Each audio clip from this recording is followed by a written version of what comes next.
if you've been following the news recently, you could not have missed the banana controversy involving Latin America, the Caribbean, the United States, and Europe. Today we'll discuss the banana controversy from the standpoint of the Windward Islands in the Caribbean, in particular St. Lucia. That's our program today, so don't go anywhere. CaribNation is up next.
CaribNation. Today's program is going to be on banana. I'm standing here in a banana field in the heart of St. Lucia.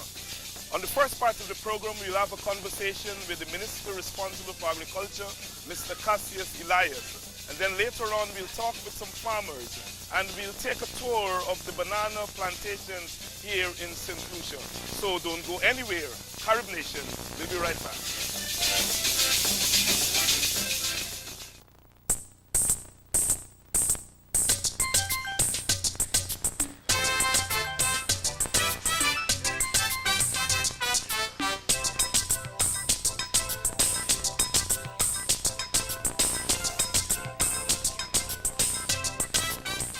Cassius Elias, welcome to CaribNation. Mr. Elias, Minister of Agriculture and Fisheries, and you're also responsible for the environment. And forest. And forest. And we're here in the Micoud area, in particular Micoud South, and you're the representative for this area in the Parliament, the National Assembly. Let's talk a little bit about the agricultural policy of the government. You're a new government. You came into office just about a year ago, and of course, agriculture must be one of the more important aspects of the economy. And let's talk about some of the programs that you have in train for the immediate future. Yes, thank you very much. Let me first of all thank you for coming to the constituency. You are in the Tiroche in Micoud South. That is part of the constituency. The agricultural sector, as you know, is traditionally the most important sector of economic activity in the Caribbean. The economies rely on the income from agriculture for general cash flow, and the trickle-down effect to the people of the rural areas, and by extension in the urban areas, commerce heavily depend on the weekly earnings of the farming community for consumption purposes. However, in the last few years, the agricultural income has been dwindling as a result of a number of factors. The sectors that we relied on previously for supplementary support, light manufacturing, seem to have had a substantial slowdown as a result of various policies implemented by the United States, even at times when they were supposed to be helping with the Caribbean Basin initiatives and lots of other initiatives which made access into the countries of North America, principally the United States, even more difficult. With the emergence of various trade blocs, NAFTA and others, culminating in the WTO structure, has made it very difficult for us to realize our true potential in the area of light manufacturing. That is assembling goods and re-exporting to the United States in principle. The other sectors of the economy similarly slowed down. Tourism increased, but as you know, tourism is fickle. It is subject to the economic buoyancy of the bigger nations in North America and in Europe, so that we have had to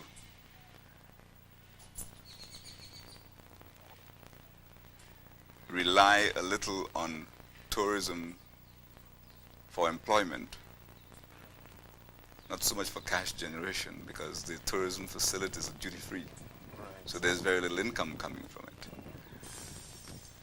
That has brought us to look into the possibility of diversifying the economy into the service sectors, financial services, invisible trade, insurances, etc. But that still has not brought about the amount of income generation, employment generation that we hoped. And so in terms of economic planning, we have been looking very much at agro-processing, which would add value to our raw material for consumption in the tourism trade. That takes time. And we have also been looking into the livestock subsector,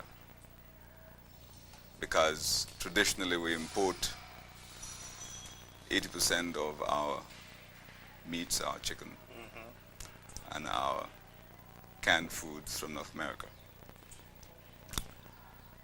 The broiler pig industry, we believe, should be our next growth area. We're self-sufficient in eggs, and it is our aim that we should become self-sufficient in broiler and pig products. So generally, we are looking to diversifying the agricultural sector. In the first instance, we're looking to diversify the other development sector as well. And that is why we're so concerned about the activities of the United States and Central Latin America as they try to deprive us of a mere 2% of the world banana market. And we've come to the banana issue almost immediately. We certainly could not. You can't do without it. You can't do without it. Let's talk about that banana issue, because St. Lucia produces for the Windward Islands, meaning St. Vincent and Grenada, I think, produce some bananas. And of course here in St. Lucia. St. Lucia is the largest producer of the Windward Islands. And so what is happening to banana and the global situation must affect you tremendously here. First of all, give us a background to the whole WTO ruling and how does that impact on the industry here in St. Lucia? Well, very significantly, the WTO ruling, by the scope of its demands, effectively put an end to protections we were able to negotiate on the Lomé in 1993. We frequently refer to the provisions that gives us the most protection as 4493, which is a provision that gave us access to the English European market, gave us trade B licenses. That is a mechanism to compensate us for shortfalls. It gave us a hurricane license, so that in the event of hurricanes, that we are able to protect our market share by controlling who supplies the market, and various other mechanisms to protect our position. That is because by tradition we had duty-free access into the UK. Right. When UK joined Europe, of course, by extension, they had to give us some protection. And of course, under 4493, we had up to 2005 to reorganize and adjust to the demands of free trade. I mean, it was accepted even then that in 93 that free trade was inevitable, and we would have had to adjust. What the WTO decision did was to cause the EC to breach that provision. So if we talk about strict law, they are in breach of the contract to us. The WTO decision brought forward the implementing time to 15 months. So on the 1st of January 1999, we are forced to do what we believe we would have had to do in 2005. And that is the first crisis. So what we've had to do is to begin to readjust and replan our economies, replan our production cycles. The period of adjustment would have allowed us to benefit through various technologies, new technologies that is, to enable us to produce enough tonnage per acre to compete with the Central Americans. I mean, the scenario is that we traditionally produce 5 to 7 tons per acre. In the Central American countries, they produce 20 tons per acre. So in terms of competition and price, there's no way we can compete with them unless we adopt the same technologies. Okay. Technologies meaning irrigation, the use of other technologies, the substantial use of pesticides and fertilizers is responsible, we know, for the increased tonnage per acre. Right. The irrigation is an added plus. But of course, you know, the world is continuing to demand products that are produced in environmentally friendly environment. So that we, ahead of the world, consumers, were already practicing a culture that is friendly to consumer use. The demands of the Central American monopolies, which is, by the way, controlled by the United States multinationals, putting pressure on us to do something that we believe is against the trend of consumer demands. So that, you know, we have to do what we have to do to ensure that we improve our technology to produce more bananas per acre without jeopardizing the advantage we think we have in terms of producing a banana that is environmentally acceptable, that is sweeter, and that tastes better. In fact, this is our advantage in the European market. There's a tremendous demand for our banana. But given that we are considered high-cost producers, then we have to juggle our systems to compete with the Latin American bananas. Let's talk about this improvement in technology, and because that is important. And of course, it calls for the necessary funding and access to those funds. And your farmers here are generally small farmers, and so they would have to get some kind of assistance in order to improve their technology. How does the government come in here? What mechanisms you have in place? Since what I hear you saying that it's inevitable that you will have to go that route. Well, the government gives support to the industry. Until recently, the banana industry was controlled by an act of parliament passed in 1967 to assist. It was meant to assist the Banana Growers Association. It didn't work that way. As a result of the control by government, I think the association accumulated substantial debts to the order of $50 million. The new government that is, since we became the government, undertook to privatize the banana industry and absorbing some 43.5 million of its debts so that we start a new company that is less $43 million in debt and transferring all the assets to the new company. You're talking about the Banana Growers Association? In St. Lucia. Right. And we continue to support the industry where possible. The bulk of the support to diversify and strengthen the restructuring of the industry comes from the European Union on the STAVEX provisions. That block of funding is useful, inadequate in some cases, and slow to disburse. So in a way, the industry is restructuring at a very slow pace, not fast enough to meet the deadline of 1999. And although the European Union have been trying to replace 4493 with a protocol to conform with the WTO decision, the Americans and the Central American countries are still saying that it is not. So the chance that they may return to the WTO for a new ruling is very real, and that is sending panic through the industry down here. But to go back to your question about aid, the bulk of our aid comes from the European Union. The Americans talk a lot to us about aid, but they are not very forthcoming. They're not coming up with any package that is of any significance.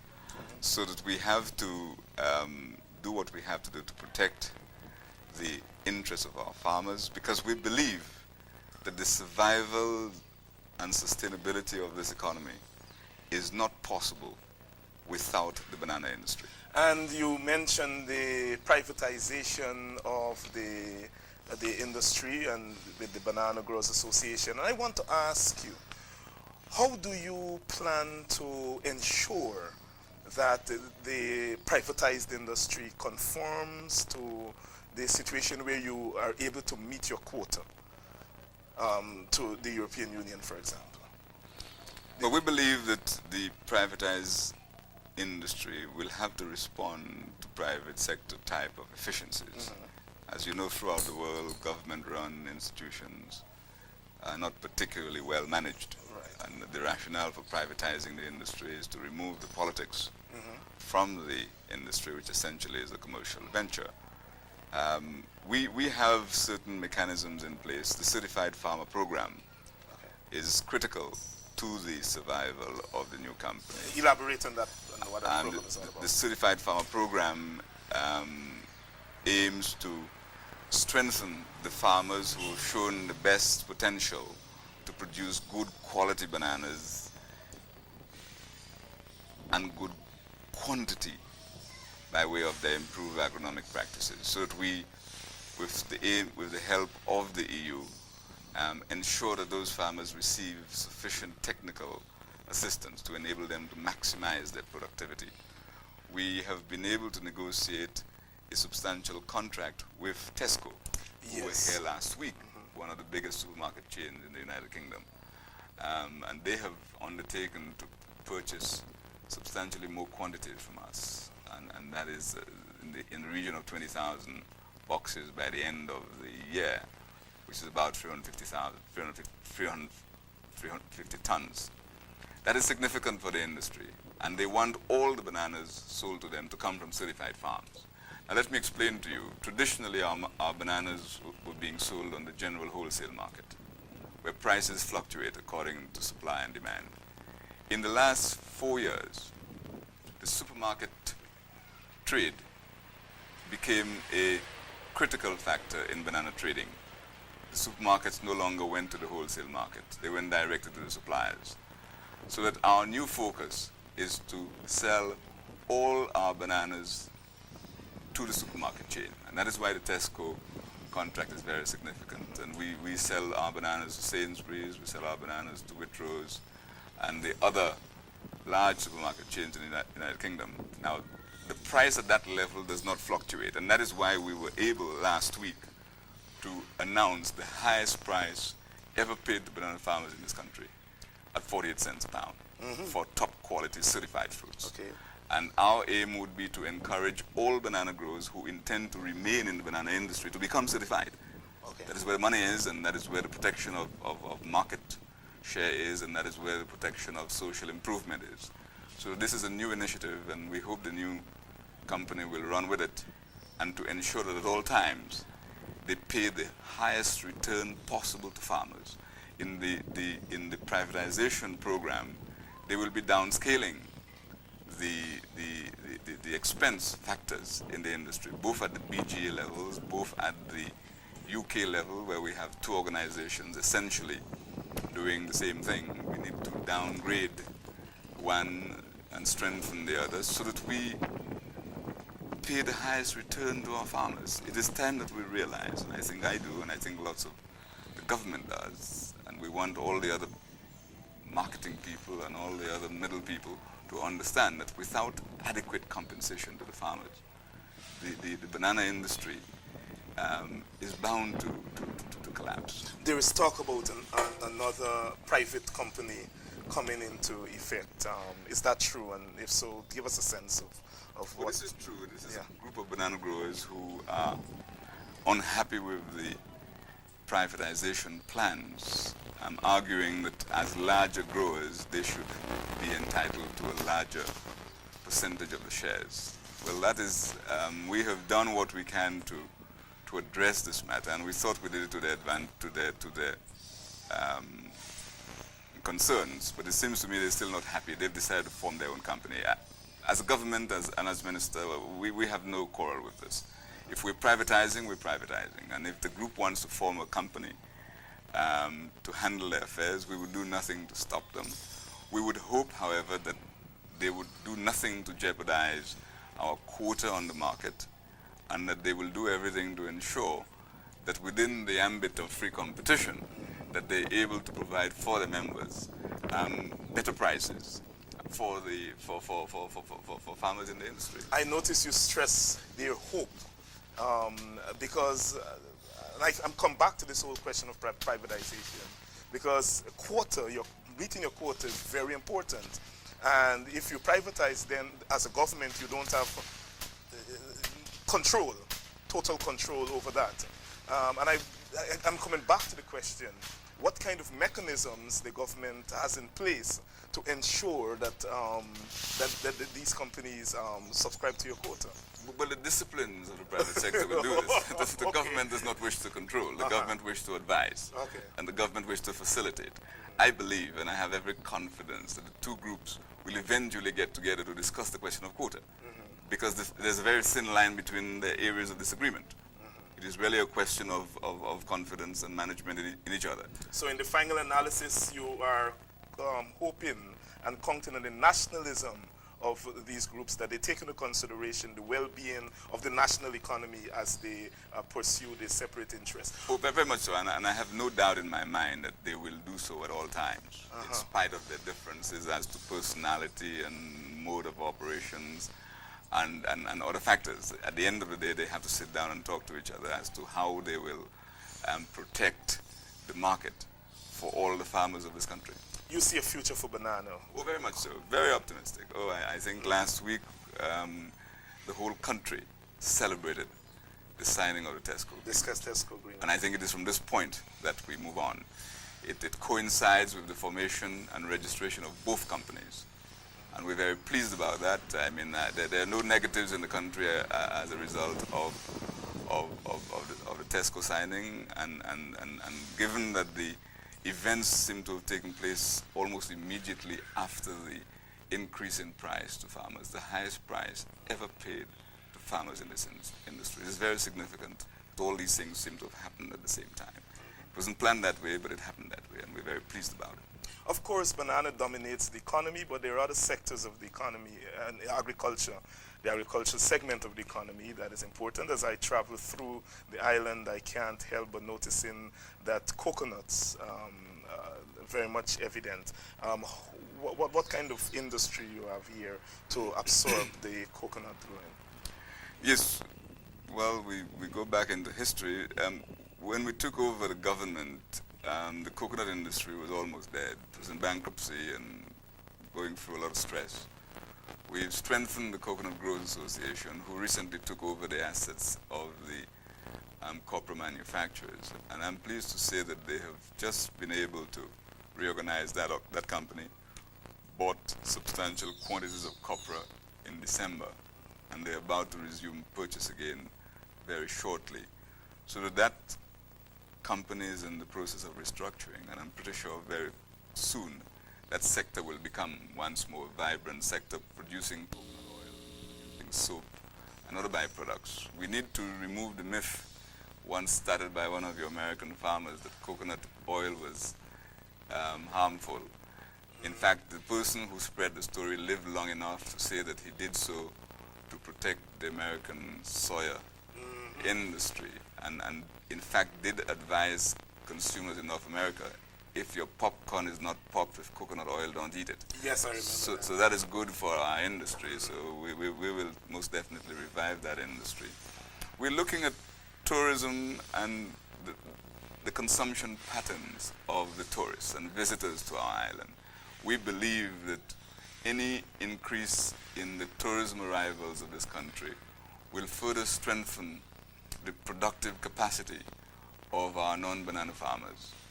And as the farmers who are marginalized from the banana industry begin to reorganize their farming programs, we believe the opportunity in tourism will rebound back to them so that they would be called upon to produce a larger percentage of the foods now being consumed by visitors to the island. So there's great hope that the complement of these two industries. And of course that is part of your diversification program. Very much so, and I must tell you that the Ministry of Tourism and the Ministry of Agriculture is beginning to forge greater alliance, greater links together with the Hotel and Tourism Association and the Marketing Board, which is being restructured as well to respond to the several new challenges that are emerging to the non-banana sectors. Before I let you go, Mr. Minister, I must ask you a pointed political question, and that is, as an agricultural minister, do you get around to the rural areas? I know you're here in this rural community, and I take it that you live here. I do, yes. Get around to the farmers and hold consultations with them on a regular basis, or you're one of those armchair ministers? Oh, far from it, far from it.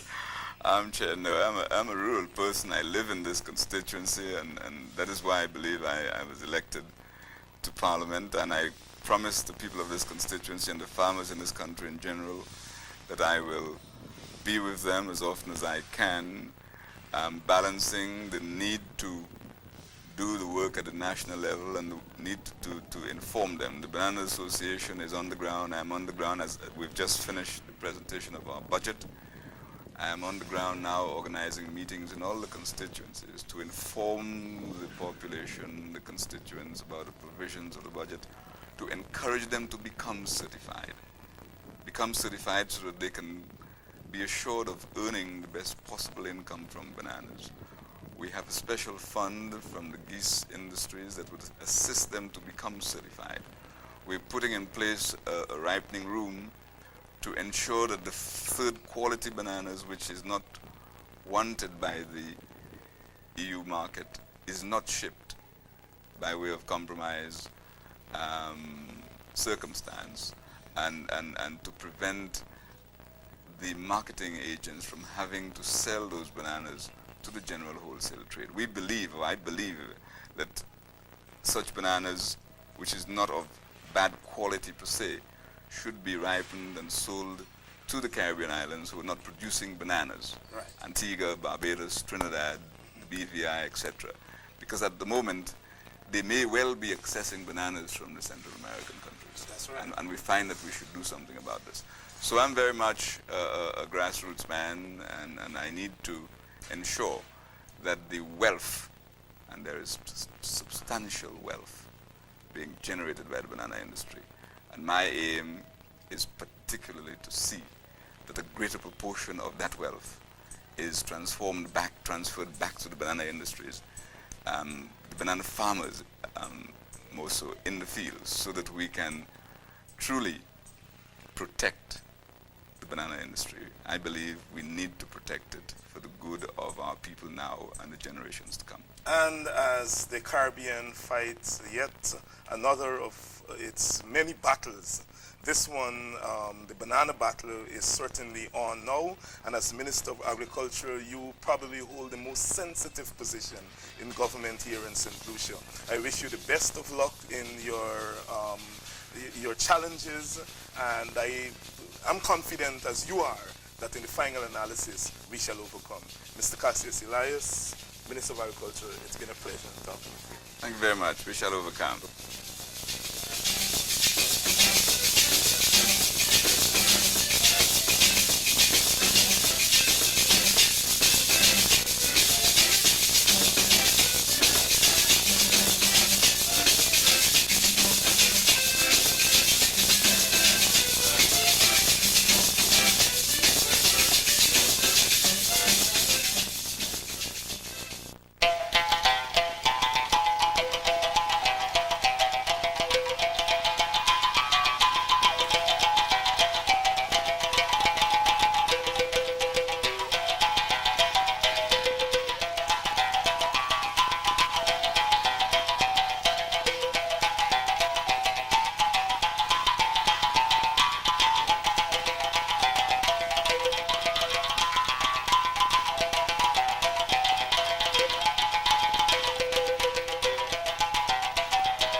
I'm here in the heart of banana country in St. Lucia, and I'm with two farmers.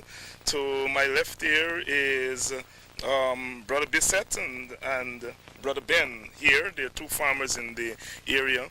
Let me start with you, Bissett, because you are the secretary of the banana branch here, and you're also a delegate. How many acres do you farm? About 5 acres. And this whole change in the banana situation with the ruling of the WTO and all of that, how has this been affecting you? Yes, it's affected a lot because we were worried how we can get money, for our crops. But since I think the Prime Minister and them went to England and look for short market, I think we're in a verge of surviving. Brother Ben, you obviously were affected also. You tell me just now that you farm 2.5 acres, and this whole confusion on the world stage with banana has been affecting you, of course. Well, it's been affecting everybody in the region. But all my concern was money. Because I've been working hard and I wasn't getting the money for this, for no satisfaction. Right. So all my concern was money, but not really the affection, because I know how it is, and I know everybody know how it is, because it's been affecting the whole country. But you feel confident now that things are going to get better? Well, it looks so to me, but I'm not quite sure yet, because to me, it just started. But if it continues in the long run, I guess it might become a little better. I understand that you score very high. You score 90% and over. Oh yeah, always 90% and over. England 100%. What's your secret? No secret, different to anybody else. What you do? What do you do so special? You take care of your crop? That's right, just I taking care of my home. You take care of the crop? That's right. Besides, the Tesco decided the other day that they're going to up their intake of bananas from St. Lucia and so on. Do you feel good about that news? I think it's a wise idea. Because it's quite a while, I think, and I think our farmers should be serious too. Yeah. They should be serious. I mean, put things in place, put the proper box bananas, and I think Tesco is doing a good job. I think, as I said earlier on, in the video of surviving, providing at least there is no hurricane to affect us in the due course. Right. Banana is your life. As you say, you take care of it like you take care of your children and so on. That's everyday life. Everyday life. What are some of the improvements you would like to see at this present moment to help you with your farming? Well, the improvement I would like to see is some more money so that I could hire somebody to help me. Okay. Which means that you mean when you talk about money, more money for the crop itself. Right. So you could be able to get somebody to help you instead of killing you only oneself. So because if you could have somebody to help you, you'd be able to make more work.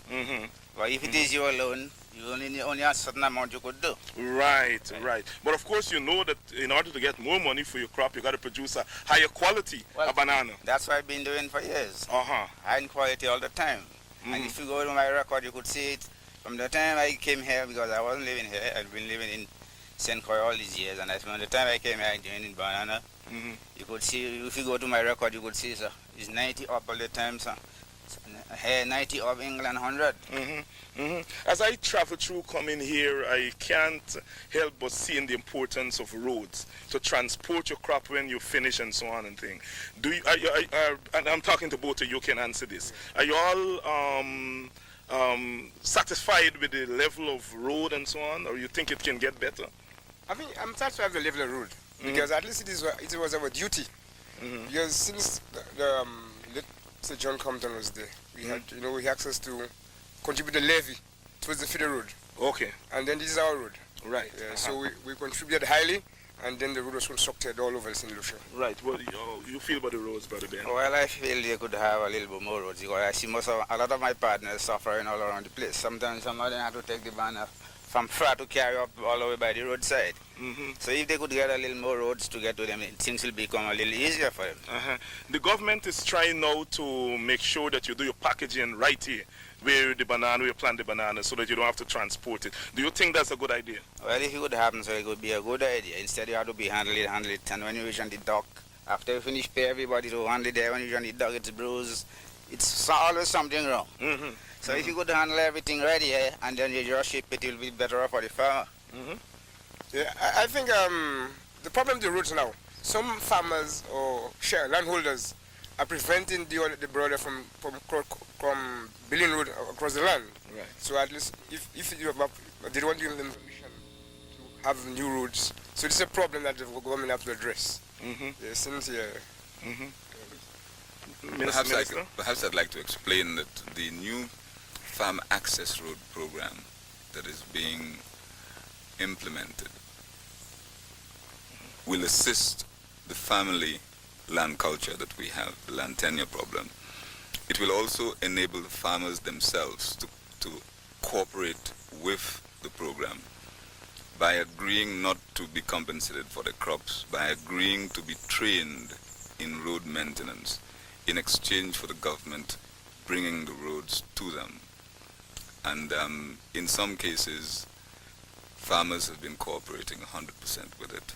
That will also open up the lands to facilitate the diversification program and to facilitate the bringing of water for irrigation, which is critical. We're standing on a farm that is not irrigated, but the soil type here is excellent, and the care, the timely application of inputs is what makes Brother Ben farm an outstanding farm, and the care put into it by himself. And so the new pricing structures will address some of his problems about more money to enable him to employ a few more people, and we believe sincerely that the new initiatives being taken by this government will bring about greater prosperity to the farmer and bring about the kind of employment generation that we need to encourage as we diversify. When I look around here, I notice that there, in between the banana and so on, you have other crops. I notice grapefruit. I notice coconut and oranges and so on and things. Yeah. And you know this big word that they're talking about now, diversification. You know, it's a good thing, they say, because what it does is that it kind of cushion, you know, the banana thing. How you see it? Well, I agree with that, but the only one thing I would like the minister to do is, first thing before we could talk about that, is we need a market for everything that we're going to do. Market is important. Yeah, because we're going to just plant the thing and have it struggle about some. Today they take it, tomorrow they don't want it. And we just have it, just like the pepper, sometimes they want it. You cannot eat all this pepper. Right. Like if it is grape, you and your children go to sit down and eat belly full. Right. But when they don't want the pepper, what are you going to do with it? So market is important. Yeah, I think canning. Try to get to cans in Lucia. Okay. Local juice, I think this is very important. Instead of importing from Trinidad. But I think the minister will address that, the situation for us. Mr. Minister, so you heard the concern here. They're talking that they need canning, and of course the market is very important. And we talked a little bit earlier on about some of the initiatives that you have. In terms of marketing, and is there any plan to set up like a central marketing entity that can take off some of these crops from the farmers? Yes, very much so. We spoke earlier about the transformation of the St. Lucia Marketing Board. It has to be transformed into a private sector organization or organizations, each doing an activity efficiently. Yeah, following the banana meeting with Tesco, we met with the fresh produce exporters and we discussed a whole range of possibilities to enable the banana boat to bring with it a variety of tropical fruits to the UK. And to the extent that at the end of June, a delegation, a promotion team from St. Lucia will visit the UK to expose some of the goods and produce that we can economically produce, to include the Scotch bonnet pepper, to include our mangoes, some of our mangoes, to include our grapefruits, our plantains, and other crops that we can grow, so that the market position will be improved, and we need to put in place a central marketing system that purchases everything the farmer produces. We need to transform those products. In the case of bananas, for example, we need to produce banana chips, we need to produce banana ketchup, which is already being done on a small scale. I noticed banana essence. Banana essence and banana fiber. And there's a project ongoing now to extract the fiber from that part of the banana and also from the stem itself. Yeah. So that, I mean, everything that we can do with the banana. Unfortunately, for 50 years, we didn't touch it up. This new government is determined to make the industry a self-sustaining industry and to utilize that whole banana tree into products that can be marketed, to give the farmer that much more money that he requires to stay in the industry. These gentlemen are older gentlemen, they're going out. They need to be good example to their children, but they have to be successful farmers, so their children can see something in them that encourages them to become farmers themselves. A lot of people think that when you're planting like banana, you just put down your thing and you plant it and you leave it. I want you all to give us a sense of what a day looks like for a banana farmer. Let me start with you, Well, it's a very, very, very hard thing. If I would, you can jump in case there's anything. Yeah. Yes. There are a number of work you do on a farm. There's spraying, pruning, planting, replanting, deflowering, putting nylons. But I think the hardest of all them all is spraying. Okay. After probably a man did 2 drums of water, all this backbone in him. And what again, there's no money in that. I think a day's work, banana day's work, is a hard day's work. But how many hours you would spend on your farm per day? Oh, let me see. I was here around 8 to 7. I was left here around 2. But the amount of work and up and down, you could call it about 12 hours a day. Okay. Because up and down, the banana field all day, doing this, doing that. Every minute you move, you have to do something. Cut the trash, cut a sleeve or something. So up and you could partly call it 12 hours a day by moving around. By moving around, yes. And of course, you have things like pests and so on that you have to deal with on a daily basis. You know, do you all have good access to pesticides? I don't no. Mm-hmm. I mean, you don't have masses. You don't have the clothes to put that. Oh, okay. I think we need to have the cloak or the masses. Especially when you're spraying things like primicin and these things. Yeah. How the El Nino thing recently been affecting the banana? Well, I see it affecting a lot of my friends, but lower down, but in the countryside, like here, I cannot complain much because I don't see much of effect in that side. Okay. In fact, when it's like this weather we have now, this is what this estate need. Anytime you see rainy weather, it doesn't have too much water. So when you get to see like this kind of weather, you produce it more. Do you all see a lot of young people getting into banana farming? No. Few. Some Lucia boys don't like farming. Okay. So, I used to say they don't like the farming. It's not the matter that they don't like the farming, but you see people working and to them that they don't see the profit that they're working for. Right. So you think that if there's an improvement in the industry, more people will get into it? Because people will go where the money there. Because everybody looking for satisfaction. Right. Everybody going where the money is. Everybody just wants to get up and say, I'm going up into the country to work, and when the time comes, you can buy a pound of fish or a pound of chicken wing. You want to, after you finish and make a hard day's work, you want to buy a piece of something you could enjoy and you and your family sit down and enjoy. Not this something when you go in the bank and they tell you have $400, you are more worried because the phone bill is $500. Yeah. Right? Yeah. They said you were part of the decision making with the privatization and so on. Yes. Are you satisfied how that process went? Well, I'm satisfied, but what I'm saying, the farmers now are looking to the credit sales. That's a big problem. Right. How can you get the inputs? Before they used to deal on a credit basis. But since they privatized, and then some farmers are not fully aware of what is privatization. Okay. They need to be consulted more. So I think this. So you think there needs to be more education? Yeah. They need to be more educated. Educated farmers need to know exactly what is coming behind it, what is after it. Right. And you think this is a role that the government can play in terms of making sure that they get information to the farmers? I think what I'm saying now, the farmers are frustrated with the board of directors. I think if some men come from the ministry and minister to them, that this is that, but they're frustrated with the board after board. Right. And so they wouldn't bother with what the directors are saying. So I think if Paul Fellas, although we had a seminar where we had a guy who, I forgot his name, so he was instructing some farmers. But see again, some of our farmers are illiterate. We need literacy. Right. Oh, you need a literacy program. Right, yes, and certainly this is something that I hope you all can raise with the government, because the whole question of economic activity and making your daily living and so on, it's important that you know what's going on.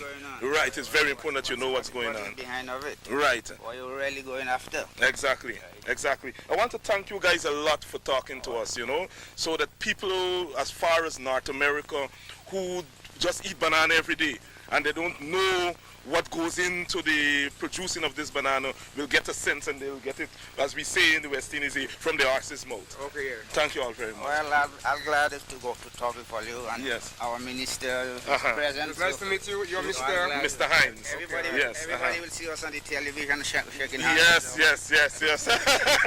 Shake hands. And how's the minister doing? You think you're doing a good job? Well, to me, doing a good job so far. I can't complain. There was criticism over his appointment as Minister of Agriculture. But he's very active. I have met him at the country of the Delegate and explained it's clear. I'm a Minister of Agriculture. Well, I can see when we are traveling, coming down, all the farmers know him and and that kind of thing, and he talking patois with them and so on. And you don't find ministers doing too much of that. No, he's a bondman of the soil. Okay. So he's a businessman. I know him from Amigo, or to bakery or whatever. So he's well known. Okay. Yeah. All right. Thank you very much. Okay. All right.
Well, it's been our pleasure to have brought you this special program on bananas.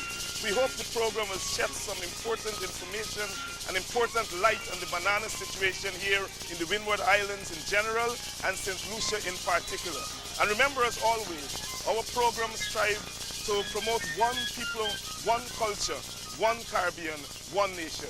See you next time.